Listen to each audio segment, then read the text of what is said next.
And I said, I would stake my honor, my life, and even the presidency. Kaya kong bitawan yan. I just want you to be brave at huwag kayong patakot-takot mamatay dahil trabaho ninyo yan. Pinili naman ninyo yan. Hindi naman kayo pinilit na magpunta dyan. Ngayon, kung pumunta ka sa pulis, yung masakit. Kayo lahat, ha?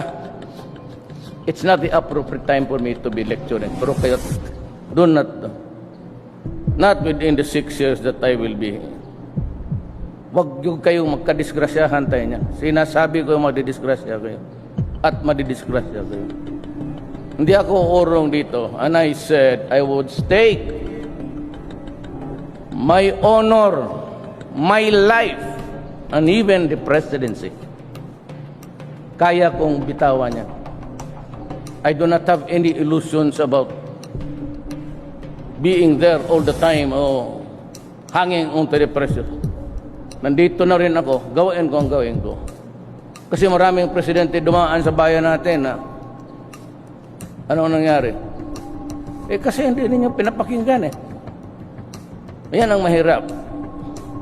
Now the problem with that, let me give you a lecture about the human rights. Sabi nila noon, ito si Duterte is advocating for death by hanging. Heinous crimes. Kasi noon, meron tayong death penalty. Anong sinasabi nila? Really, the naivety of a human being. Meron man tayong human rights noon, Mayor Duterte. But hindi man ako yun. Sabi, it is a deterrence. It might deter, prevent, obstruct, or at least make him realize that there is a death penalty. Kaya dapat takutan, it deters him from committing a crime. Sabi nitong mga, gusto pa ko yung ulo ninyo eh. Itong mga to, nandiyan naman yan. Taba bakit? Wala man. Did it deter crimes from committing? Did the criminals? Why? So what is the reason? I'll give you a reason, very simple. Because it was not implemented, and it was as if there was no death penalty provisions under the revised bill. Nandiyan eh. Until, at least, so wala na yung batas. Bukang tinumba mo na. But it could be re-implemented. Dito ngayon ako, humihingi ako na ibalik yung death penalty at deterrence. And hindi kasi nila sinasabi yan eh. Retribution. Deterrence, baka ma-discourage ka, pero pagka nagkamali ka, you pay. And that is retribution. Magbayad ka sa kasalanan mo. Bakit ka Ngayon, rape with homicide, nakakalabas. They can always threaten the witnesses. Ganito nga, sinasabi ko. Pati ang pulis. Commit crimes, dyan sa EDSA, harap-harapan, nagkidnap ng tao, anak ka ng, para naman siniswerte talaga. Let's say kayo. Inaabuso ninyo ang Pilipinas. And I will not go for it.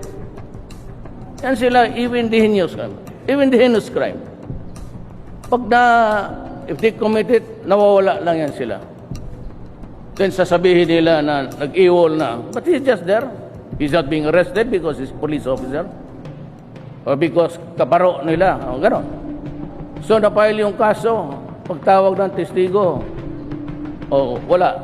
So yung kaso, matabi muna. Archive.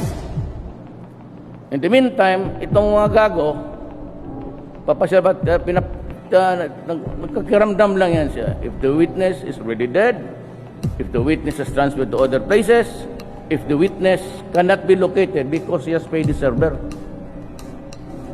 I was doing trial work. Nagpo-prosecutor ako 10 years. Babayaran niya ng server, tapos ilagay cannot be located or have transferred residence. Kaya pagdating niya malaman niya yung ganon, ayos na, he appears suddenly before the judge. Surrender yan. Your Honor, my client would like his realization about his, mga melodramatic. He's now ready to face the consequences of the act. Murder, kidnapping. Okay? He is, if non-bailable, is sent to a penal institution somewhere. Diyan lang yan siya. The next day, trial. Abogado, Your Honor, we are ready. That is why we surrendered, because we expect justice immediately. Kung may kasalanan kami, pakulong na kagad, Your Honor. Ready kami for trial. Dati ang server, Piskal, prosecutor, ready? Your Honor, I am sorry to inform the court that I have no witness at this time. Why? Your Honor, the service of the summons is he cannot be located. Walang gagong piskal sa Pilipinas maglabas sa opisina niya maghanap ng testigos niya. Walang gagong pulis utusan mo na sihanapin mo yan. I order for the arrest. In the meantime, ako sabihin ko, if my witness will not appear, I will move for his arrest. And then I will ask the judge, maghintay ka, judge, kasi hinahanap ko pa yung witness ko. But on the third postponement, Piskal, ready? Your Honor, I'm not ready, Your Honor. Why? Same answer, Your Honor. They will invoke. Your Honor, sabi ng defense, I move to dismiss the case because my client has been deprived of speedy trial, which is guaranteed under the Constitution. The judge cannot do anything. And a dismissal because there are no witnesses or there is no witness is a dismissal with prejudice. Meaning to say, you cannot file the case anymore.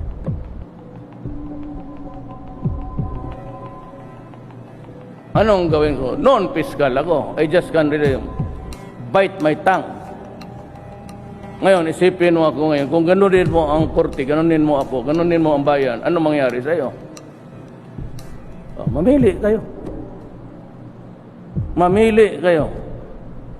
Huwag ninyong lukuhin ang bayan sa panahon ko kasi hindi ako papayag. That goes for all.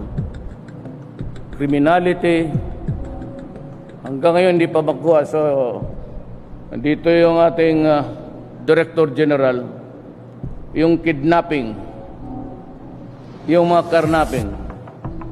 Ito si Evangelista, yung ardent nasabak ngayon. Ito yung tatay na nag-drive doon sa kasa ng kotse. May-ari man siya, anak niya. Diretso-diretso na kinarnap, sinunog pa yung katawan. Bakit mo ba ganunin kung patay mo na yung tao? Bakit mo susunugin? Kung ilantad mo lang rin dyan, bakit mo? Why do you? Itong mga Chinese community, time and again, about siguro mga 42, 43, I do not know. But I'm sure over 40. Kidnap, anak, bata, magbayad, ransom, wala na. Sige pa rin, hingi. Yung pala, wala na talaga. Pero sa Davao, sabihin ko sa inyo totoo, lahat ng kidnap doon, patay.